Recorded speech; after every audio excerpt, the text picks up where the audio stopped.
ನಮಸ್ಕಾರ ಗೆಳೆಯರೆ, ಇತ್ತೀಚೆಗೆ ಭಾರತದಲ್ಲಿ E85 ಇಂಧನದ ಚರ್ಚೆ ಜೋರಾಗಿದೆ. ದೆಹಲಿಯಲ್ಲಿ ಇದರ ಮೊದಲ ವಿತರಣಾ ಕೇಂದ್ರ ಕೂಡ ಶುರುವಾಗಿದೆ. ಇದರ ಬೆಲೆ ಸಾಮಾನ್ಯ ಪೆಟ್ರೋಲ್ಗಿಂತ ಬರೋಬ್ಬರಿ 20 ರೂಪಾಯಿ ಕಮ್ಮಿಯಾಗಿದೆ.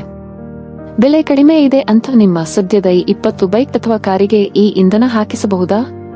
ಖಂಡಿತ ಇಲ್ಲ. ಯಾಕಂದ್ರೆ ನಿಮ್ಮ ಇಂದಿನ ವಾಹನಗಳು ಕೇವಲ 20% ಎಥನಾಲ್ ಮಿಶ್ರಣಕ್ಕೆ ಮಾತ್ರ ಹೊಂದಿಕೊಳ್ಳುತ್ತವೆ. ಆದರೆ ಈ ಹೊಸ ಇಂಧನದಲ್ಲಿ ಬರೋಬ್ಬರಿ 85% ಎಥನಾಲ್ ಇರುತ್ತದೆ.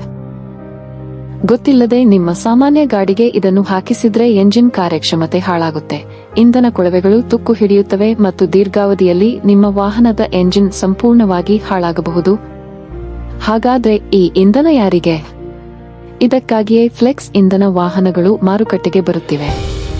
ಈ ವಿಶೇಷ ತಂತ್ರಜ್ಞಾನದ ವಾಹನಗಳು ಮಾತ್ರ ಯಾವುದೇ ತೊಂದರೆಯಿಲ್ಲದೆ ಈ ಇಂಧನದಲ್ಲಿ ಚಲಿಸಬಲ್ಲವು. ಆದ್ದರಿಂದ ಸದ್ಯಕ್ಕೆ ನಿಮ್ಮ ಬಳಿ ಸಾಮಾನ್ಯ ಪೆಟ್ರೋಲ್ ಕಾರುಗಳಿದ್ದರೆ ಚಿಂತೆ ಬೇಡ. ಆದರೆ ಅಗ್ಗ ಅಂತ ಯಾವುದೇ ಕಾರಣಕ್ಕೂ ಹೊಸ ಇಂಧನವನ್ನು ಸಾಮಾನ್ಯ ಗಾಡಿಗಳಿಗೆ ಹಾಕಿಸಬೇಡಿ. ಮಾಹಿತಿ ಇಷ್ಟವಾದರೆ ಲೈಕ್ ಮತ್ತು ಶೇರ್ ಮಾಡಿ. ಧನ್ಯವಾದಗಳು.